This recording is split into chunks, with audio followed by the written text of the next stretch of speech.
നോണയൊക്കെ നമ്മൾ ഇനി ചറപറ പറഞ്ഞുകൊണ്ടിരിക്കാൻ പോവാണ്. ഒരു വെരിഫിക്കേഷൻ ഇനി നമ്മൾ നടത്താൻ പോകുന്നില്ല. ഹായ്, ആരിഫ് ഹുസൈൻ ഡീബങ്ക്ഡ് ചാനലിലേക്ക് സ്വാഗതം. ഇസ്ലാമിനെയും മുസ്ലിമുകളെയും അപകീർത്തിപ്പെടുത്തുക എന്ന ഒരൊറ്റ ലക്ഷ്യത്തോടെ നിരന്തരം നുണകൾ പ്രചരിപ്പിക്കുന്ന ഒരു ഇസ്ലാം വിമർശകനാണ് ആരിഫ് ഹുസൈൻ എന്ന് നമുക്കെല്ലാവർക്കും അറിയാം. തനിക്ക് തോന്നുന്ന കാര്യങ്ങൾ ഇസ്ലാമിന്റെ പേരിൽ കെട്ടിവെക്കുകയും പിന്നീട് അതിനെ തന്നെ വിമർശിക്കുകയും ചെയ്യുന്ന ഒരു വിചിത്രമായ രീതിയാണ് ഇയാൾ കാലങ്ങളായി പിന്തുടരുന്നത്. ഇത്തവണ ഇയാൾ വന്നിരിക്കുന്നത് ഇസ്ലാമിലെ ഏറ്റവും മഹത്തായ ഒരു മാനവിക പാഠത്തെ വളച്ചൊടിക്കാനും പ്രവാചകൻ മുഹമ്മദ് നബിയെ നികൃഷ്ടമായ ഭാഷയിൽ അധിക്ഷേപിക്കാനും വേണ്ടിയാണ്.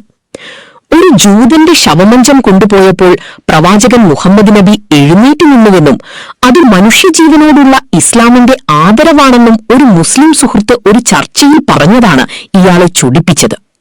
ഇത് കള്ളമാണെന്നും ഇസ്ലാമിൽ അങ്ങനെയൊരു ബഹുമാനം പഠിപ്പിച്ചിട്ടില്ലെന്നും സമർത്ഥിക്കാൻ അയാൾ ഒരു പ്രത്യേക വിഭാഗം പണ്ഡിതന്റെ പ്രഭാഷണം എടുത്തുകൊണ്ടുവന്ന് തന്റെ നുണകൾക്ക് ന്യായീകരണം കണ്ടെത്താൻ ശ്രമിക്കുകയാണ്. ഇയാളുടെ ഈ നുണകളെയും ഇരട്ടത്താപ്പിനെയും നമുക്ക് വസ്തുതാപരമായി പൊളിച്ചടക്കാം. ഹദീസുകളുടെ യാഥാർത്ഥ്യവും വിമർശകന്റെ അജ്ഞതയും.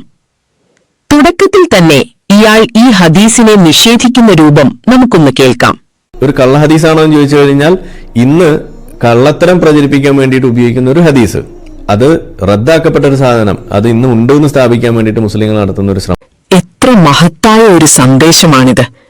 മരിക്കുന്നത് ഒരു ജൂതനാണെങ്കിലും ക്രിസ്ത്യാനിയാണെങ്കിലും ആ നഷ്ടപ്പെട്ടത് ഒരു മനുഷ്യജീവനാണെന്നും മരണത്തിന്റെ ഗൗരവത്തെ ആദരിക്കണമെന്നുമാണ് പ്രവാചകൻ മുഹമ്മദ് നബി ലോകത്തെ പഠിപ്പിച്ചത്. എന്നാൽ ഈ ഇസ്ലാം വിമർശകൻ പറയുന്നത് ഇത് പിന്നീട് ദുർബലപ്പെടുത്തപ്പെട്ടു, മൻസൂഖായി എന്നാണ്. ഇസ്ലാമിക കർമ്മശാസ്ത്രത്തിൽ, ഫിഖിൽ വിധികൾ റദ്ദാക്കപ്പെടുക എന്ന് പറഞ്ഞാൽ എന്താണെന്ന് പോലും ഇയാൾക്കറിയില്ല.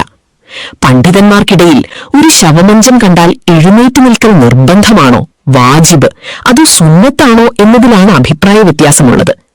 ഇമാം ഷാഫിയെ പോലുള്ള പണ്ഡിതന്മാർ പറഞ്ഞത് അത് നിർബന്ധമില്ല എന്നാണ്. അതായത് എഴുന്നേറ്റ് നിന്നില്ലെങ്കിലും തെറ്റില്ല എന്ന് മാത്രം.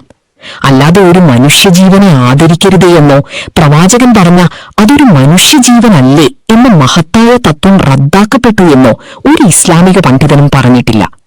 നിർബന്ധമായിരുന്ന ഒരു നിയമം ഐച്ഛികമായി മാറി എന്ന് മാത്രമേ അതിനർത്ഥമുള്ളൂ. എന്നാൽ ഇയാൾ അതിനെ വളച്ചൊടിച്ച് ഇസ്ലാമിൽ അന്യമതസ്ഥരുടെ മൃതദേഹങ്ങളെ ബഹുമാനിക്കാൻ പാടില്ല എന്ന് വരുത്തി തീർക്കാൻ ശ്രമിക്കുകയാണ്. നിരീശ്വരവാദത്തിന്റെ ധാർമ്മിക പാപ്പരത്തം. ഇനി പ്രവാചകൻ മുഹമ്മദ് നബിയെ അധിക്ഷേപിക്കുന്ന ഇയാളുടെ വാക്കുകൾ ശ്രദ്ധിക്കുക. എന്താണ് അവിലേട്ടാ ഞാനിപ്പോ പറഞ്ഞ മലക്കുകളെ പിടിക്കുന്ന റൂഹിനെ പിടിക്കുന്ന മലക്കുകളെ ബഹുമാനിക്കാൻ വേണ്ടിയാണ് എഴുന്നേറ്റ് നിന്നതെന്ന്. ഇതന്നല്ലേ ഞാനും പറഞ്ഞത്, മലക്കുകളെ കണ്ടിട്ടാണ്. എന്നുവെച്ചാൽ മലക്കുകൾ അവിടെ ഉണ്ട്. പിന്നെ മുഹമ്മദ് നബിക്ക് മാത്രമാണല്ലോ ഈ സാധനമൊക്കെ കാണാറുള്ളൂ, മറ്റേ ജിന്ന് കൂടിയിരിക്കുന്ന ആളല്ലേ, അപ്പൊ മൂപ്പർക്കാണ് ഇതൊക്കെ കാണാൻ പറ്റുള്ളൂ. ഇതാണ് പുള്ളി പറയുന്നത്. ഇനിയിപ്പോ നിങ്ങൾ പറയാം, ആരാണ് മുഹമ്മദ് നബി? ഇനി നമുക്ക് ഇവന്റെ തന്നെ ലോകവീക്ഷണത്തിലേക്ക് വരാം.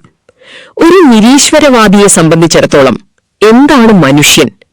വെറും അന്ധമായ രാസപ്രവർത്തനങ്ങളുടെ ഫലമായുണ്ടായ കുറച്ചാറ്റങ്ങളുടെ കൂട്ടം മാത്രം. ഒരു മനുഷ്യൻ മരിച്ചാൽ നിരീശ്വരവാദത്തിൽ അതൊരു ജൈവ മാലിന്യം മാത്രമാണ്. അവിടെ എന്ത് ബഹുമാനമാണ് ഇവർക്ക് നൽകാനുള്ളത്? അഴുകിക്കൊണ്ടിരിക്കുന്ന ഒരു മാംസപിണ്ഡത്തോട് എന്തിനു ആദരവ് കാണിക്കണം എന്ന് ചോദിച്ചാൽ ഒരു യുക്തിവാദിക്കും വ്യക്തമായ ഉത്തരം നൽകാൻ കഴിയില്ല. മൃഗങ്ങളുടെ ശവവും മനുഷ്യന്റെ ശവവും തമ്മിൽ നിരീശ്വരവാദത്തിൽ യാതൊരു വ്യത്യാസവുമില്ല. സ്വന്തം ലോകവീക്ഷണത്തിൽ ഒരു മനുഷ്യ ശവത്തിന് പുല്ലുവില പോലും നൽകാൻ കഴിയാത്ത ഇയാളാണ് മനുഷ്യന്റെ ജീവന് അത്യുന്നതമായ മൂല്യം കൽപ്പിക്കുന്ന ഇസ്ലാമിനെ വിമർശിക്കാൻ വരുന്നത്. ഇതെത്രത്തോളം പരിഹാസ്യമാണ്! സയനിസത്തെയും ഹിന്ദുത്വത്തെയും വെളുപ്പിക്കുന്ന ഇരട്ടത്താപ്പ്. ഇനി ഇയാൾ ഇസ്ലാമിൽ ജൂതവിരോധമുണ്ടെന്ന് വരുത്തി തീർക്കാൻ നടത്തുന്ന വിഫല ശ്രമം കാണുക. നമ്മുടെ മട്ടാഞ്ചേരി കേരളത്തിലുണ്ടായിരുന്ന കുറച്ച് അഭിശബ്ദം, ഈ അഭിശബ്ദന്മാർ ഈ ജൂതന്മാരെ കുറിച്ച് പറയുമ്പോൾ ആ ഒരു സ്മക്ക് ഫേസ് അത് നിങ്ങളുടെ മനസ്സിലേക്ക് വരണം. അതായത് എത്ര പുച്ഛത്തോടു കൂടിയാണ് പറയണെന്ന് ആലോചിച്ച്. ഒരു ചെറിയ ഇട്ടാവട്ടത്തിൽ കിടക്കുന്ന ആളുകൾ എന്നൊക്കെ പറഞ്ഞിട്ട് അവരെ കൊന്നൊടുക്കുക എന്നൊക്കെ പറയുമ്പോൾ അത് ഒരു വലിയ ലക്ഷ്യമായിട്ട്, ഒരു സ്വപ്നമായിട്ട്. എന്നാൽ ഈ വിമർശകൻ ഇപ്പോൾ ഫലസ്തീനിൽ ഇസ്രായേൽ നടത്തുന്ന വംശഹത്യയെ ന്യായീകരിക്കുന്ന ആളാണ്. തനിക്ക് ജൂതന്മാരോടുള്ള സ്നേഹമല്ല, മറിച്ച് ഇസ്ലാമിനോടും മുസ്ലിംകളോടുമുള്ള അന്ധമായ വിരോധം കൊണ്ടാണ് ഇയാൾ സയനിസത്തെയും ഹിന്ദുത്വ ഭീകരതയെയും വെളുപ്പിക്കാൻ ശ്രമിക്കുന്നത്. ഇന്ത്യയിൽ പശുവിന്റെ പേരിൽ മുസ്ലിംകളെ തല്ലിക്കൊല്ലുന്നതിനെയും പള്ളികൾ തകർക്കുന്നതിനെയും ന്യായീകരിക്കുന്ന ഇയാൾക്ക് മനുഷ്യത്വത്തെക്കുറിച്ച് സംസാരിക്കാൻ യാതൊരു അർഹതയുമില്ല. തന്റെ രാഷ്ട്രീയ യജമാനന്മാരെ സന്തോഷിപ്പിക്കാൻ വേണ്ടി ഇസ്ലാമിനെ തീവ്രവാദമായി ചിത്രീകരിക്കുക എന്നത് മാത്രമാണ് ഇയാളുടെ ലക്ഷ്യം. യുദ്ധനിയമങ്ങളിലെ ഇസ്ലാമിക ധാർമ്മികത. രാഷ്ട്രീയ സംഘർഷങ്ങളെ മതത്തിന്റെ പേരിൽ കെട്ടിവെക്കുന്ന ഇയാളുടെ മറ്റൊരു വാദം ശ്രദ്ധിക്കുക. ജൂതന്റെ മയ്യത്ത് കണ്ട എന്ത് ചെയ്യണം? നിങ്ങൾ ഇതൊക്കെ പറയുന്ന സമയത്ത് നമ്മളിവിടെ കണ്ടത് എന്താണ്? അത് ഞാൻ നേരത്തെ സൂചിപ്പിച്ചു. ജൂതനെ കൊന്നു തള്ളി അവിടെ നിങ്ങൾ ട്രക്കിലിട്ട് കൊണ്ടുവരുന്ന സമയത്ത് ആ ശവശരീരങ്ങളുടെ മേത്തേക്ക് നിങ്ങൾ തുപ്പി അവിടെ എഴുന്നേറ്റ് നിന്നിട്ട് അവിടെ അള്ളാഹു ഗുരു വിളിക്കുന്നതാണ് നമ്മൾ കണ്ടത്. അത് ബഹുമാനം കൊണ്ടാണെങ്കിൽ ഓക്കെ. ഫലസ്തീനിലെ ഒരു യുദ്ധ സാഹചര്യത്തിൽ ചില ആളുകൾ ചെയ്ത വൈകാരികമായ പ്രവൃത്തികളെ ഇസ്ലാമിക നിയമമായി ചിത്രീകരിക്കുകയാണ് ഇയാൾ. ഇസ്ലാമിലെ യുദ്ധനിയമങ്ങൾ ലോകത്തിന് തന്നെ മാതൃകയാണ്. ശത്രുക്കളുടെ മൃതദേഹങ്ങളെ വികൃതമാക്കുന്നത് മുസ്ല പ്രവാചകൻ മുഹമ്മദ് നബി കർശനമായി വിലക്കിയിട്ടുണ്ട്.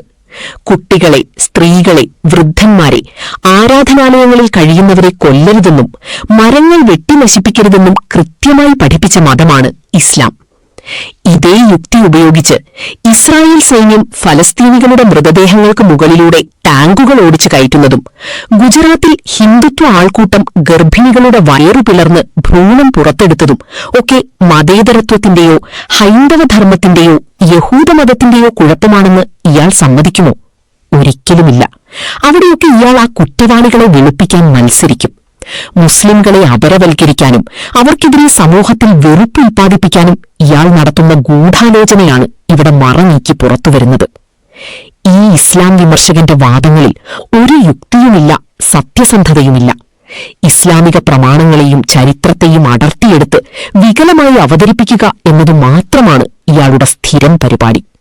പ്രവാചകൻ മുഹമ്മദ് നബിയുടെ മഹത്തായ മാനവിക ദർശനങ്ങളെ മൂടിവെക്കാൻ ഇത്തരം നുണപ്രചാരണങ്ങൾക്കൊന്നും സാധിക്കില്ല. ഈ വീഡിയോ ഇഷ്ടപ്പെട്ടെങ്കിൽ ലൈക്ക് ചെയ്യൂ, ആരിഫ് ഹുസൈൻ ദീപന്ത് ചാനൽ സബ്സ്ക്രൈബ് ചെയ്യൂ, ഷെയർ ചെയ്യൂ. മറ്റൊരു വീഡിയോയുമായി വീണ്ടും കാണാം.